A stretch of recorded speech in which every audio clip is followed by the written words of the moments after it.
normal.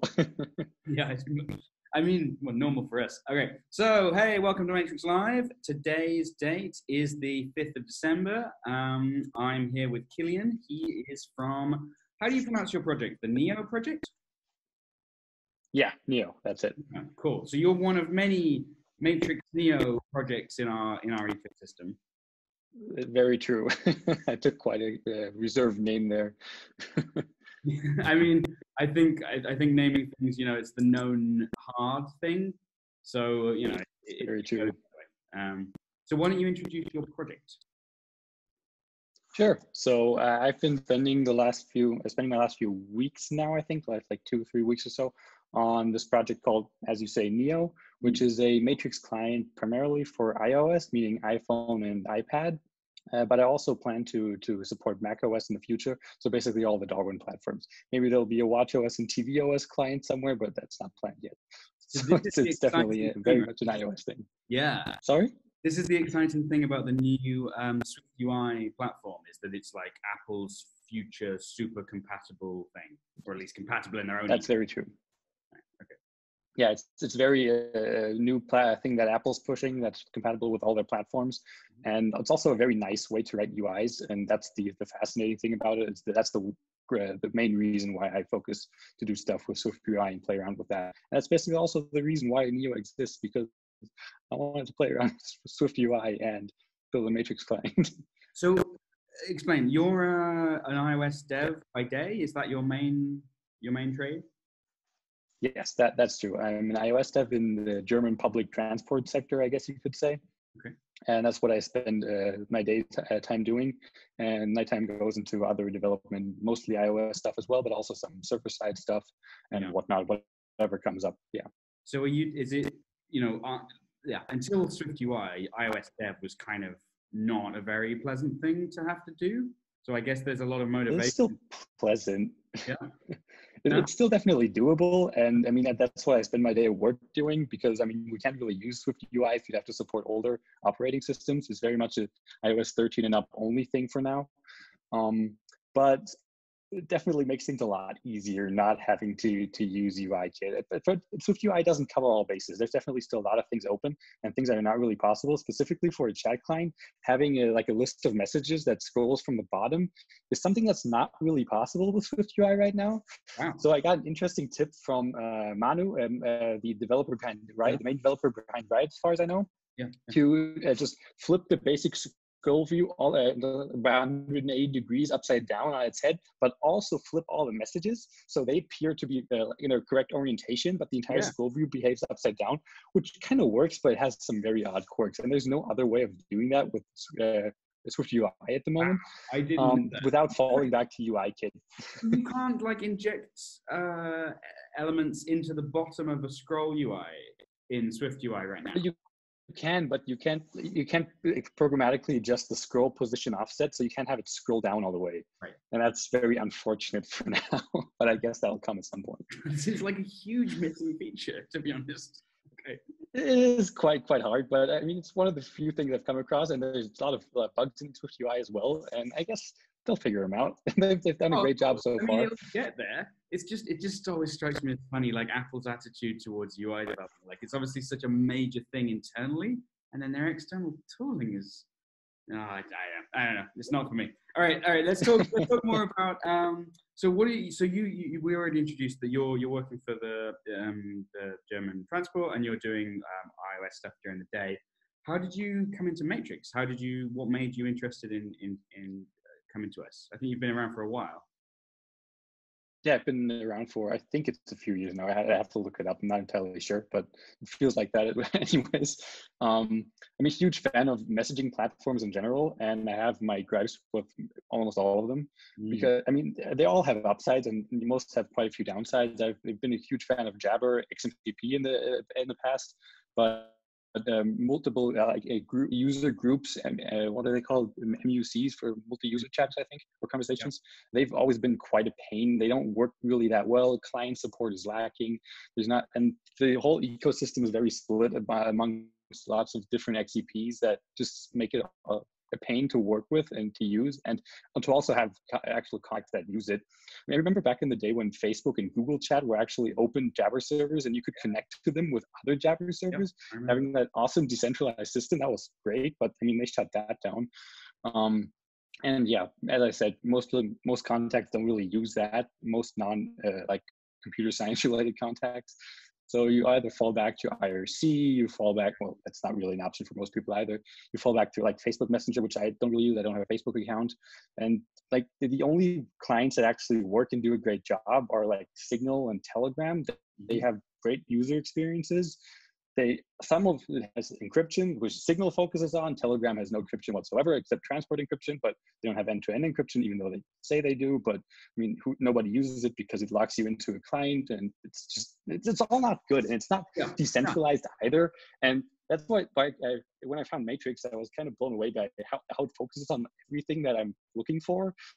But I mean, that's what brought me here. And now I'm trying to build a client that fulfills my need of having fun UX as well. And then I'll try to convert all my contacts to use it as well. Well, I mean, that's the goal, right? The thing is, like, when developing a new system, and I wasn't there at the beginning, but the idea is to get the foundation right, to get the technology right. And along with that, you want to, evangelize towards people who care about the kind of things that you're talking about. So not everybody is ever going to care about decentralization or even really understand. Certainly, they're not going to care about encryption if the UI isn't there and available to support it. So, those things had to come first. And we're now moving into an era where we can get, lower tech folk, and that means focusing a lot on clients. So maybe we should think about, maybe we should skip ahead. I've made some notes, but maybe we should jump ahead. Like, what are the target users for Neo? Well, basically, the people that currently use like clients like Telegram and Signal and iMessage that I converse with, so I can talk to the Matrix. It's highly personal, for one thing. Okay. Very much so, but I mean, I bet there's a lot of people that would find a lot of use out of this. And I'm very much focusing on a client that does like personal conversations in small groups first, and not as much the highly the IRC group that tends to focus on like groups with like 500 plus members. That might work as well in Neo, but that's not the main focus. And that's not what I'm going for the UX. Yeah, this came up. There's two attitudes to messaging comes up quite a lot. The Fractal team, I don't know if you've seen them. Like last summer, they wrote a great debate about this, which was summarized as banquets and barbecues. And it great post, yeah, you saw this one. Okay, so it tries to define the broadly two definitions. And okay, so it's cool. So you're going for personal messaging, and so I think of this first as like WhatsApp-like, but I guess that your examples were more Signal, Telegram, iMessage. Maybe it's all in the same category. I mean, it's all basically the same. They look very similar, and that's the thing I'm hoping to get to. Yeah. Sure. I mean, there's only so many ways you can lay out a list of text-based objects on the screen, right? Basically. All right, cool. Especially if you go for message bubble styles and things like that. That's okay. So in the conversation, you can change the color. Yeah. Well, so how about this for color? You and Ditto, when we spoke to Annie like a month ago, you've both coalesced around purple as your main thing, I think. Sure, Neo and Ditto are two long-lost sister apps. They seem really... No, but I'm not entirely sure where Annie got the inspiration from, but I've definitely found her client to be pretty fantastic so far, and I'm loving it. And it's a bit of coincidence that we both choose purple. I mean, there's not too many colors to choose from. That was the dilemma I faced. You take blue, it's iMessage. You take green, it's got that green bubble thing going on with that iMessage has. And then there's yellow, red, orange. Yeah, basically there's only purple left. All right, fine. I mean, you've got to pick a color. Okay, cool. I mean, and I guess it's definitely going to be customizable. Absolutely. So theming is going to be a huge deal, I guess, for everybody. So what's the status? Where are you with this? I know that part of your motivation was to get yourself on board with Swift UI. So I guess that you've kind of prioritized your own learning, but where are you in terms of features? Sure. So it's still very early on. Right now, you can log in. It doesn't you can log in with your own home server or using matrix.org or whatever. Yeah. And then it'll show you a list of recent chats, and you can open them and you can see recent messages and send messages. And that's more or less it for now. It is able, because it leverages the magic of the the Matrix iOS SDK, because it leverages that, it is able to handle encryption, which is pretty nice. But with one big downside, it doesn't store the encryption key right now and loses it when you relaunch the app. So it is able to handle encryption once. Okay. If you share the codes from your other client, like Write, without verifying, because there's no UI in Neo yet for accepting that. But it is then able to read encrypted chats. It is not able to send into encrypted chats yet, because apparently that's different, which I didn't anticipate, but I'm going to fix that. Okay, cool. Is that not just a case of, wrap it in this method, or there's obviously more to it than that, or you'd have done it? I thought so. I thought it was just the same call to room send message, but apparently it's not. Okay, no, I don't know about that either. Okay, so what's the plan? What's the immediate roadmap? So I guess a lot of this stuff is going to be encryption. Yes, I definitely want to get that polished and working so that I can actually use encrypted chats and store the encryption keys and have it running all the time, and actually write into encrypted chat as well. And the next thing would be to have the support for more message types, as in I want replies to look nice. I want images to be in there and stuff like that. That should all be relatively easy and have avatars show up. That's the immediate road for now. Images? And also, sorry? Are you going to do images, while you're still in this 180-degree scroll UI situation? It should theoretically work as long as as long as you flip them as well. It should work. It's just a bit weird. I mean, one of the quirks is that the scroll bar is on the wrong side of the screen.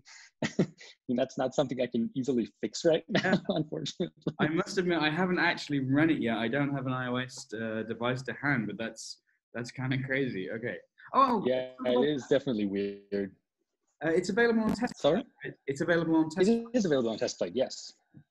Cool. But and you've got a decent community of users, I guess, testing. Yeah, I'm pretty amazed how many people jumped into the room as well as soon as I started posting it in some places. Yeah. And there's definitely quite it's a bit more active than I would have thought. Well, a lot more active than I would have thought.